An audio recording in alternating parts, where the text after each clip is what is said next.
4, logo após Jesus ser batizado, Jesus, até antes do capítulo de número 4, não tinha ainda começado o seu ministério.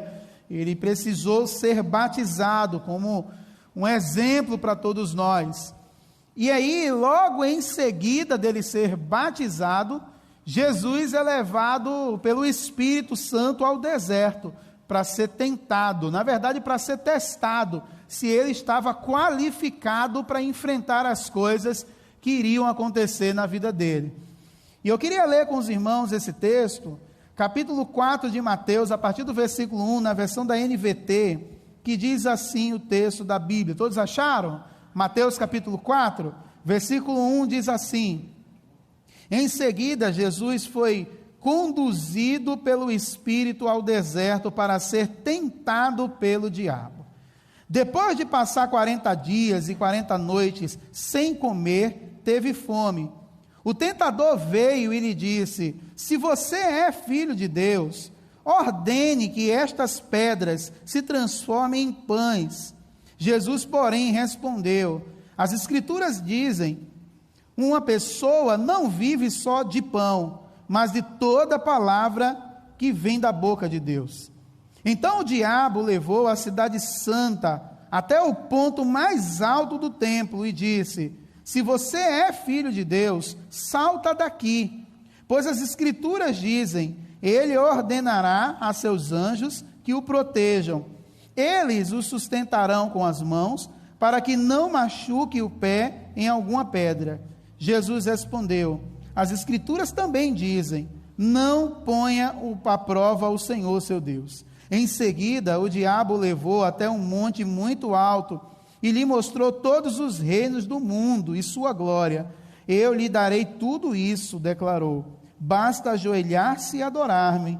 Saia daqui, Satanás, disse Jesus, pois as Escrituras dizem, adore o Senhor seu Deus e sirva somente a Ele. Então o diabo foi embora e os anjos vieram e serviram Jesus. Que Deus nos abençoe com a compreensão desse texto. A minha oração é que o Espírito Santo fale e continue falando ao seu coração. Esse texto é muito usado e muito emblemático, porque quando nós lemos um texto como esse, ouvimos alguém falar sobre esse texto, a única coisa e a única informação que muitas pessoas conseguem captar dele é a tentação de Jesus. E aí a gente cria várias ideias sobre esse texto. Talvez poderíamos falar sobre como vencer as tentações da vida. E aí a gente poderia chegar a algumas respostas muito óbvias que esse texto apresenta para a gente. A gente vence a tentação orando. A gente vence a tentação jejuando. A gente vence a tentação com a palavra de Deus, que Jesus cita aqui o tempo todo. Mas para além da tentação de Jesus, existem coisas muito implícitas e impregnadas que mostram exatamente do porquê Jesus precisou passar por tudo isso. Por que Jesus foi conduzido ao deserto? Imagina esse diálogo de Jesus com Deus, muito antes no capítulo 3, que quando Jesus é batizado, diz o capítulo 3, dizendo assim, versículo de número 17, este é meu filho amado, que me dá muita alegria. A partir daquele momento, Jesus poderia iniciar o seu ministério, porque poderia achar que já estava pronto. Mas depois desse momento, Deus olha para Jesus e diz assim, você agora vai ter um encontro. E que encontro é esse? Você vai ter um encontro com o diabo. Aonde? No deserto. Por quê? Porque eu preciso saber se você está pronto. Esse momento aqui foi muito crucial na vida de Jesus, porque aqui ele estabeleceu algumas certezas e convicções. Algumas convicções e certezas que fizeram de Jesus o Jesus que nós conhecemos. Sem esse capítulo 4, no deserto que Jesus passou, jamais Jesus conseguiria se tornar o Messias, o Salvador do mundo. Ele precisou passar por esse momento. E eu queria falar exatamente sobre isso, sobre essas certezas e essas convicções inabaláveis que Jesus teve, que nós precisamos também. Nós precisamos construir certezas na nossa vida, convicções, Sem essas convicções, jamais nós vamos conseguir encarar as coisas que vão surgir. São essas convicções aqui que nos moldam. São essas convicções que fazem de nós as pessoas que somos. Porque ao longo da nossa vida, nós convivemos com pessoas e estabelecemos a nossa identidade. Nós somos formados. A nossa identidade é formada através de contatos, de relações que nós temos.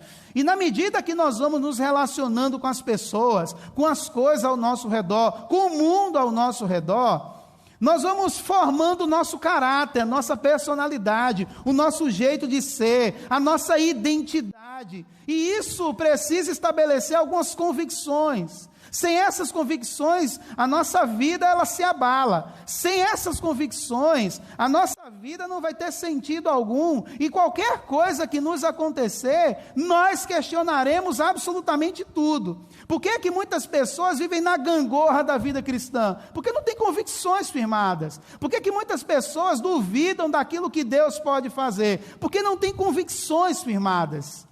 E quando nós não temos convicções firmadas na nossa vida, nós vamos ser levados de um lado para o outro, sem sentido, sem rumo, sem direção alguma. Mas eu queria, a partir desse texto, mostrar que o Senhor Jesus tinha algumas certezas que influenciaram muito a sua trajetória. E essas certezas, também apresentadas aqui no capítulo número 4, nós precisamos aprender com Jesus a construí-las, para que a gente possa conseguir caminhar na nossa vida cristã. E que certezas são essas?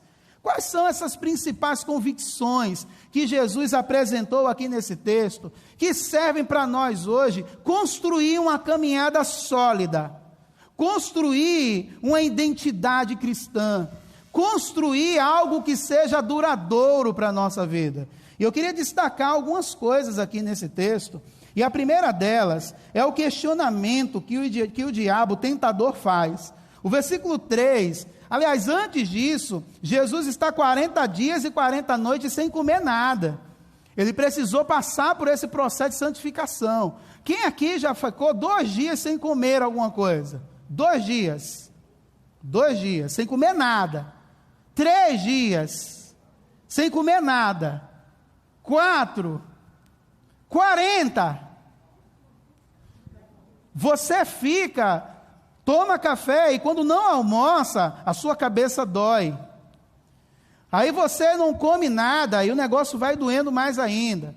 Agora imagina você ficar 40 dias sem comer absolutamente nada, porque você está no processo de santificação. Eu preciso ficar 40 dias sem comer nada. E de repente o inimigo chega para Jesus e diz assim: se tu és filho de Deus, olha a pergunta que ele faz. Olha o que o versículo do capítulo 3, versículo 17 diz: este é meu filho amado. Aí chega no capítulo 4, versículo 3, o diabo que ouviu aquilo que Jesus recebeu de Deus, disse: mas você é filho de Deus? Se você é filho de Deus, transforma essas pedras em pães. Ele foi na ferida de Jesus, ele foi naquilo que Jesus queria, ele foi naquilo que Jesus, na verdade, estava com desejo. Mas aí, eu não quero me atentar a isso, eu só quero me atentar nessa expressão, que ele pergunta: se tu és filho de Deus. E sabe qual é a convicção que Jesus teve aqui, que nós precisamos ter? A primeira convicção, a primeira certeza, é que nós, e preste bem atenção nisso, nós não precisamos provar nada para ninguém. Essa foi a primeira convicção que Jesus teve aqui. O tentador chega para Jesus e diz: se tu és filho de Deus, ele está colocando em prova a identidade de Jesus. Ele está pondo em dúvida quem Jesus era. Ele estava pondo em dúvida o que Jesus seria a partir daquele momento. Se tu és filho de Deus, transforma essas pedras em pães. Qual foi a resposta de Jesus?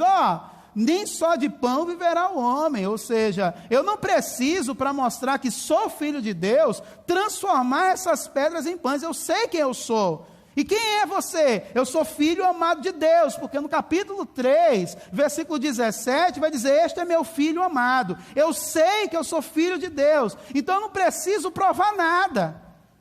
Entende isso? Se tem uma coisa que nós precisamos ter uma convicção no nosso coração, é quem nós somos. Essa foi a pergunta. A primeira pergunta que o inimigo fez foi essa: quem você é? Se você é filho de Deus, então por que é que você está passando por esse deserto? Se você é filho de Deus, por que você está com fome?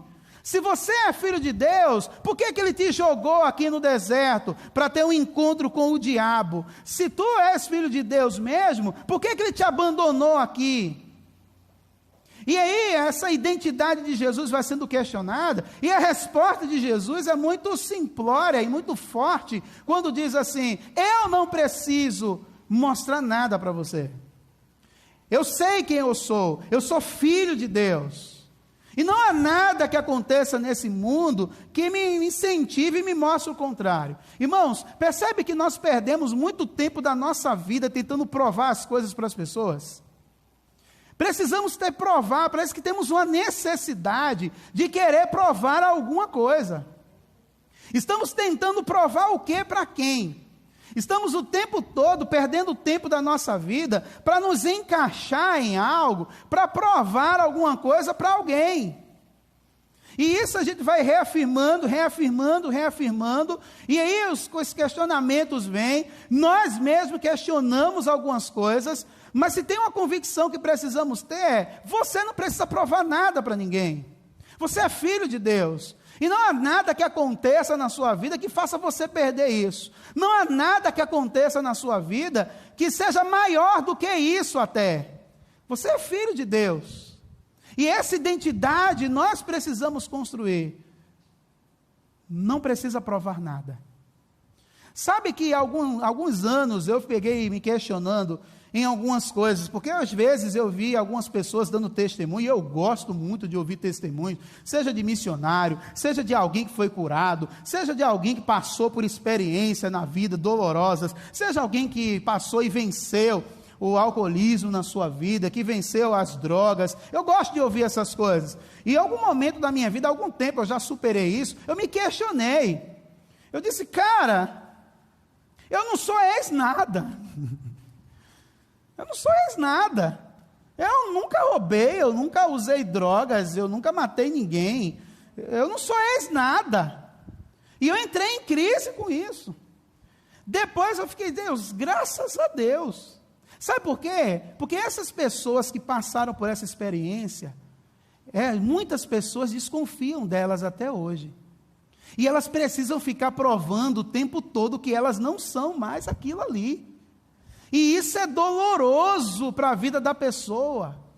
E aí vem o Evangelho de Jesus e diz assim: se tem uma coisa que você precisa ter, a convicção é quem você é. E você não precisa provar nada para ninguém. Você não precisa se transformar em alguém para que as pessoas gostem de você. Seja você. E se você um dia quiser mudar, mude por você, não pelos outros. Você precisa ter convicção de quem você é, porque senão isso vai mexer com a sua identidade, e você vai estar mudando em cada contexto que você vai, para que você seja aceito. Jesus diz assim: eu sou o filho amado de Deus, e não há nada que me convença o contrário disso. Se tu és filho de Deus, não, eu sou filho de Deus, e eu não preciso mostrar que eu sou filho de Deus, se Deus me abençoar disso, me abençoar daqui, transformar essas pedras em pães, porque somos questionados o tempo todo, porque é que nós passamos por situações na nossa vida e ainda continuamos firmes mantendo a nossa fé. Essa é a primeira convicção, que essa realidade que Jesus apresentou aqui para o diabo, mexendo com a sua identidade.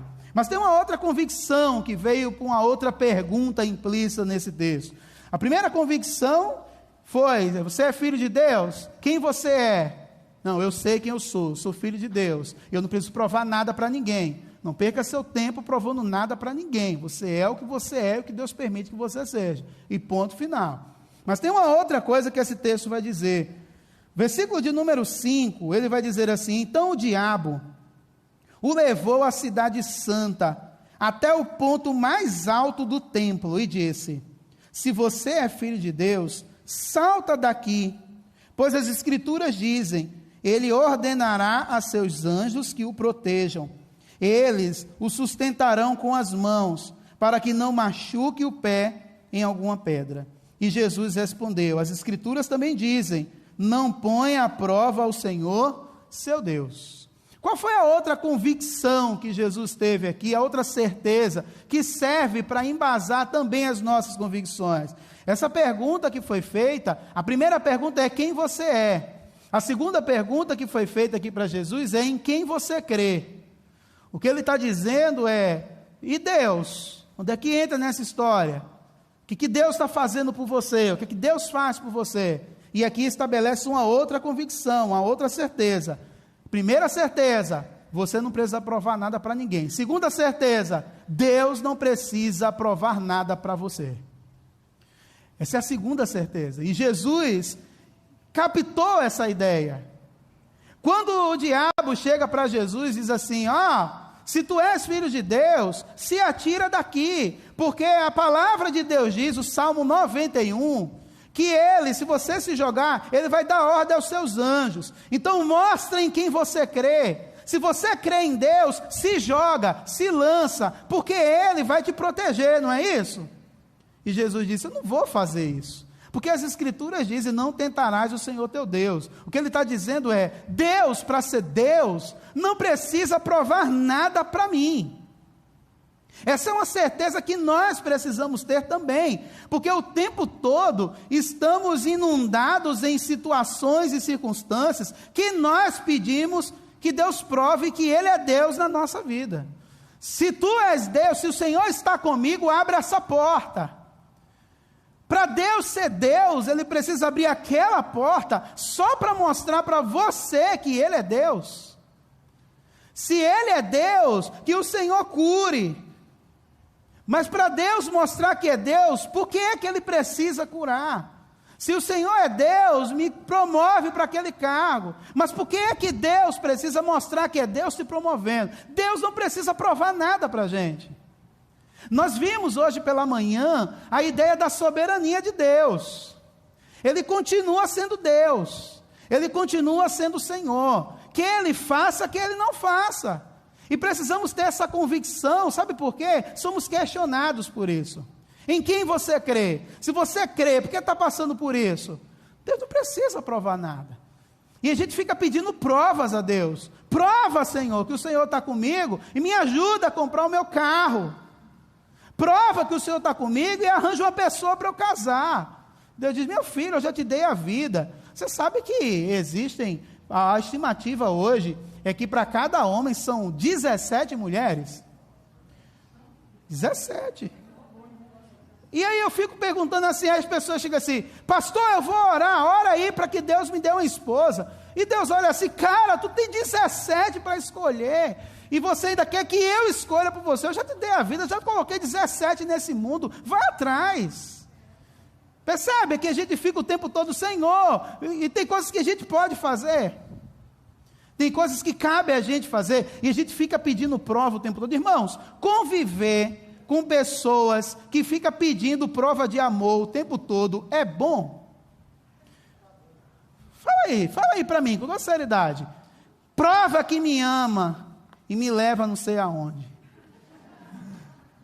Prova que me ama e compra aquilo para mim. Prova que me... Gente, conviver com pessoas assim deve ser algo terrível. O tempo todo a pessoa: você não falou que me ama hoje. Cara, eu já coloquei comida na tua mesa, que é prova de amor melhor que essa.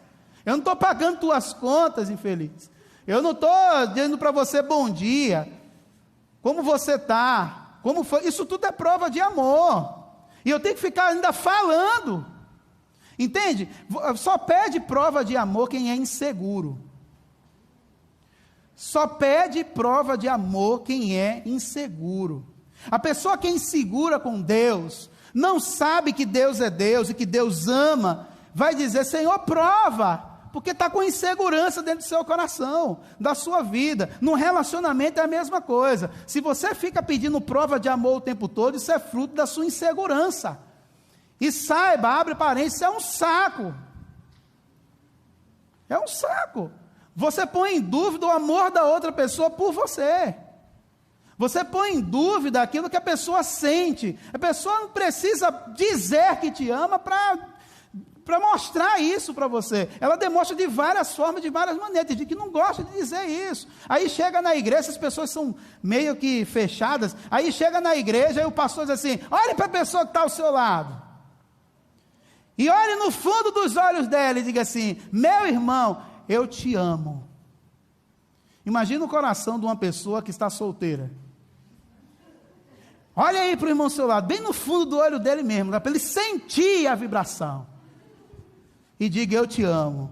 A irmã vai para casa sonhando, viajando, dependendo da pessoa que falar. Outras não, outras a gente repreende em nome de Jesus. Mas tem outras que você vai sonhando. Mas a gente ficar falando isso, repetindo isso é complicado, é difícil. Imagina Deus ouvindo isso o tempo todo da gente. Senhor, se o Senhor me ama, me dá isso. Se o Senhor me ama, abre aquela porta. Se o Senhor me ama, faz um milagre. Se o Senhor me ama... E Deus dizendo: não preciso provar nada para você, eu te amo. Mas se o Senhor me ama, por que não me deu? É exatamente por isso que eu não te dei, porque eu te amo. É exatamente por isso que eu não abri aquela porta, porque eu te amo. É exatamente por isso que você estava querendo namorar com aquela pessoa, que você só viu a beleza exterior, mas eu olho o coração e eu não permiti, porque eu te amo. Entende?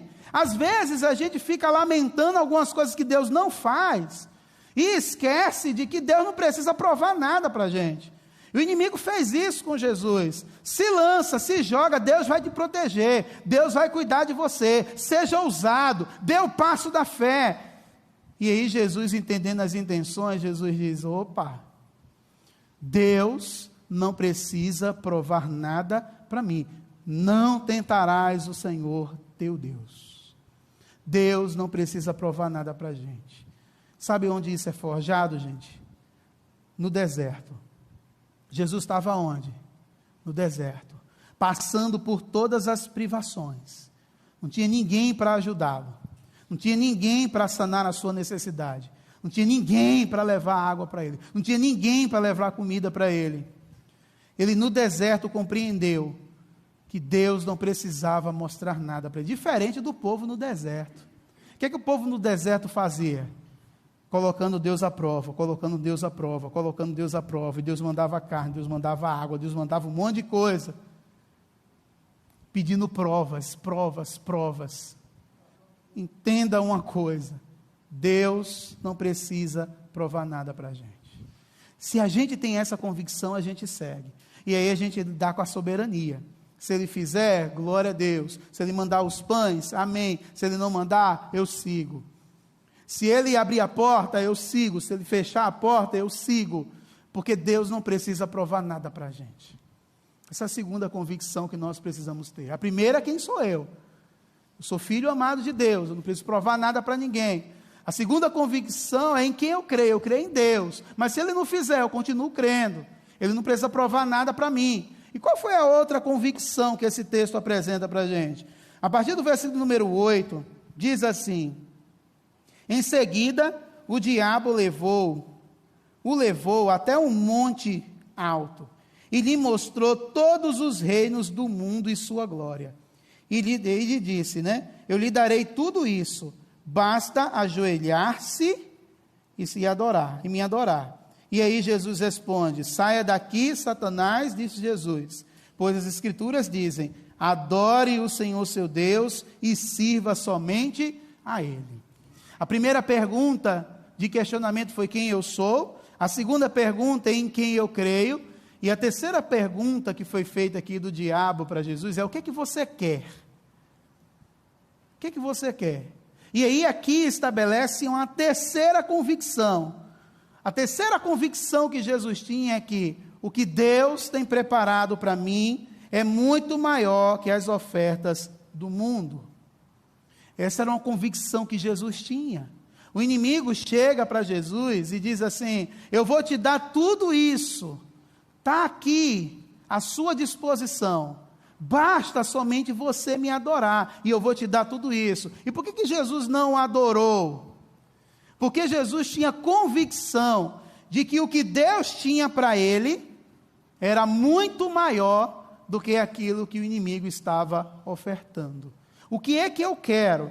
Eu quero aquilo que venha das mãos de Deus. O que não vem das mãos de Deus não traz paz. O que não vem das mãos de Deus não traz paz. E Jesus abriu mão de todos os reinos que poderia trazer posição para eles, que poderia trazer dinheiro para ele, que poderia trazer fama para ele, que iria elevá-lo em algum patamar, algum pilar, porque ele entendeu que o que Deus tinha para a vida dele era muito maior que as ofertas do mundo. E é essa convicção que a gente precisa ter quando nos depararmos com portas fechadas. Existem oportunidades que surgem na nossa vida, que são distrações daquilo que é o propósito de Deus para a nossa vida. Mas aí nós agarramos essas oportunidades como se fossem promessas de Deus para a nossa vida e não largamos, e aí nos enfiamos em um monte de coisa. Porque não confiamos que o que Deus tem preparado para nós é muito maior e muito melhor. E aí não interessa o que eu perco ao longo da minha vida. Não interessam as perdas que eu vou sofrendo materiais ao longo da minha existência, porque Deus tem preparado algo para mim. O que que eu quero? Eu quero aquilo que venha das mãos de Deus. Mas sabe onde o inimigo faz a festa? Em pessoas que não sabem o que quer. Pessoas que não sabem o que quer, não estabelecem convicções. Ela está atirando para tudo quanto é lado. E ela segura tudo, ela abraça tudo. E aí a gente lembra, e vale repetir, aquela história de Alice no País das Maravilhas, quando ela está perdida lá no bosque, e ela encontra um gato, claro que aquilo ali é uma metáfora, e aí o gato pergunta, para onde ela pergunta, né? Para onde essa estrada vai? E o gato pergunta, para onde você quer ir? Ela diz, eu não sei. E aí ele responde, para quem não sabe para onde quer ir, qualquer lugar serve. Então siga por ali, siga por aqui, volte, faça o que você quiser. Se você está perdido, siga qualquer lugar. E às vezes nós estamos perdidos na vida. Às vezes, toda vez que Jesus ia curar alguém, Jesus simplesmente não chegava e curava, embora ele soubesse a necessidade. Qual era a pergunta que Jesus fazia? O que você quer? Pô, Senhor, eu estou aqui cego, o Senhor sabe disso, eu pergunto, eu quero uma cesta básica, pronto. Eu quero dinheiro. Não, ele disse, eu quero ver, eu estou cego. E Jesus ia e fazia o milagre. Às vezes Jesus pergunta para a gente, o que é que você quer? E a pessoa, não sei, eu quero namorar. Com quem? Qualquer uma. Decide, cara. Não é qualquer um, o que é que você quer? Quando, na verdade, o inimigo chega para Jesus, é para colocar em dúvida o que Jesus queria. Ele leva Jesus, mostra os reinos do mundo e diz, eu vou te dar tudo isso, se você me adorar, se você me servir, se você fizer isso. E Jesus diz, não, o que Deus tem preparado para mim é melhor, é maior, eu sei o que eu quero. O que você quer? Eu quero ser amado por Deus, eu escolho isso para a minha vida, eu quero o que Deus tem para mim. Eu não quero nada mais, nada menos do que isso. Talvez Jesus não abençoou muito a vida da gente, porque a gente não sabe o que quer. Sabe disso? Entende isso também? Às vezes Deus quer abençoar a gente, nós estamos prontos para ser abençoados por Deus.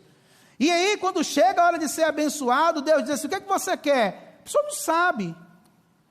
E a gente não se decide. E as coisas vão acontecendo, e aí a gente questiona, mas Deus abençoou fulano, cicrano, abriu a porta para Beltrano, fulano foi para Fernando de Noronha, gastou um monte de coisa lá, foi o paraíso, viu no céu, voltou, postou foto, e Deus, você quer ir para lá também? Não sei, eu te levo para lá. Entende? As pessoas não sabem o que quer, aí fica olhando para o que as pessoas têm, e fica, fulano, Beltrano, e Deus, eles sabem o que querem, eles pediram para mim, eu abri a porta e eu levei, e você, sabe o que você quer? Sabe o que eu posso te dar? Você sabe isso? Jesus sabia, era uma convicção. A convicção de Jesus era, o que Deus tem preparado para mim é muito maior do que aquilo que o mundo pode me oferecer. Nunca perca essa convicção na sua vida. Se você perder essa convicção, qualquer lugar vai servir para você. Então não questione quando Deus colocar fulano em um lugar e você em outro. Fulano sabe o que quer, você está perdido na vida. É uma convicção que precisamos. Eu quero passar no vestibular. Qual? Qualquer um. Mas eu quero ser graduado. Em quê? Engenharia da pesca. Isso faz o quê? Não sei, mas eu quero ter uma graduação. Deus diz, estabeleça o que é que você quer. Eu quero abençoar você. Irmãos, você tem convicção de que Deus quer abençoar você? Porque talvez eu esteja falando aqui e a pessoa não tem convicção de que Deus quer abençoar, né? Você crê que Deus quer abençoar você? Amém? Amém. Mas você sabe o que quer? De verdade? Sabe o que quer de verdade? Enquanto nós não soubermos o que queremos, às vezes a porta não vai se abrir. Jesus sabia. O que é que Jesus queria? Nada mais, nada menos daquilo que Deus tinha preparado para ele. O diabo poderia dizer, mas tem a cruz te esperando. Jesus dizendo, não é o que Deus quer, eu quero. Porque nada substitui aquilo que Deus quer para a nossa vida. Meu amado e meu irmão, existem coisas que devem escapar das nossas mãos, porque não vem de Deus. Se não vem de Deus, deixa fluir, deixa sair, deixa escorregar, porque depois vai estourar como uma bomba na sua cara, e vai ser estilhaço para todo lugar, e não vai só machucar você, vai machucar as pessoas que estão ao seu redor.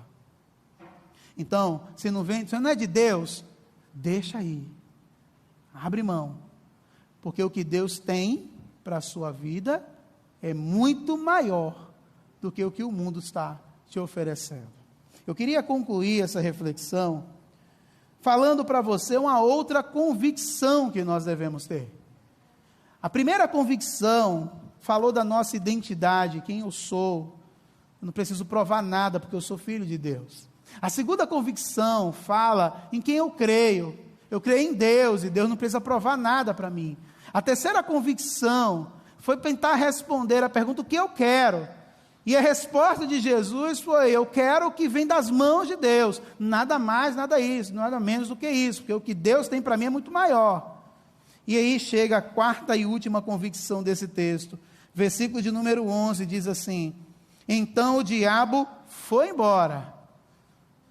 Diz o texto de Lucas que ele se afastou por um breve momento. Ou seja, você acha que fazendo tudo isso o inimigo vai embora da sua vida? Ele dá um tempo, ele dá uma pausa. Mas depois aparece, é igual gente chato. Gente chato dá uma pausa, depois quando menos espera está batendo na sua porta. E aí o versículo 11 diz que o diabo foi embora. E os anjos vieram e serviram Jesus. Sabe qual era a convicção que Jesus tinha? Que somente descansando no cuidado de Deus é que teremos as nossas necessidades supridas. Jesus acreditava no cuidado de Deus. E não só acreditava no cuidado de Deus, Jesus descansava no cuidado de Deus. Você sabe o que é descansar no cuidado de Deus? É quando no momento em que você vai orar a Deus, pelas suas aflições, angústias da sua alma, e você consegue dormir em paz. Tem pessoas que oram a Deus, entregam, colocam isso nas mãos do Senhor, mas vai dormir pensando nos problemas que acabou de orar. Essa pessoa descansa no cuidado de Deus? Eu sei que isso é um exercício que precisamos fazer a longo prazo na nossa vida. Mas quando nós descansamos no cuidado de Deus, Deus supre as nossas necessidades. Talvez não da forma como nós gostaríamos, mas Deus supre as nossas necessidades. Talvez os anjos serviram a Jesus aqui e não levaram pão para Jesus, levaram outras coisas, mas supriu a necessidade de Jesus ali. Porque Jesus tinha uma convicção, e a convicção de Jesus era, se eu descansar no cuidado de Deus, as minhas necessidades serão supridas no meio do deserto. Mesmo que eu estiver atravessando o maior deserto da minha vida, mas eu descanso no cuidado de Deus, Deus vai suprir as minhas necessidades. E Ele coloca anjos para nos abençoar, para nos servir. E a partir disso, Jesus saiu do deserto, foi até a cruz, com essas convicções estabelecidas no seu coração. Que Jesus saiu dali dizendo, pode vir o que vier, as minhas convicções estão estabelecidas. E hoje na nossa vida, pode vir o que vier na nossa vida, e mesmo assim as minhas convicções vão estar estabelecidas? Ou eu vou querer o tempo todo estar provando para as pessoas alguma coisa, ou eu vou querer o tempo todo pedir prova de amor a Deus, ou eu não sei o que eu quero da minha vida, eu não descanso no cuidado dEle. Como vai ser minha vida? Essas convicções estabelecidas nos ajudam a encarar o que tiver por vir. Em nome de Jesus. Amém. Vamos ficar de pé e vamos orar ao Senhor. Mas fique de pé e deixe o banco. Vamos orar ao Senhor.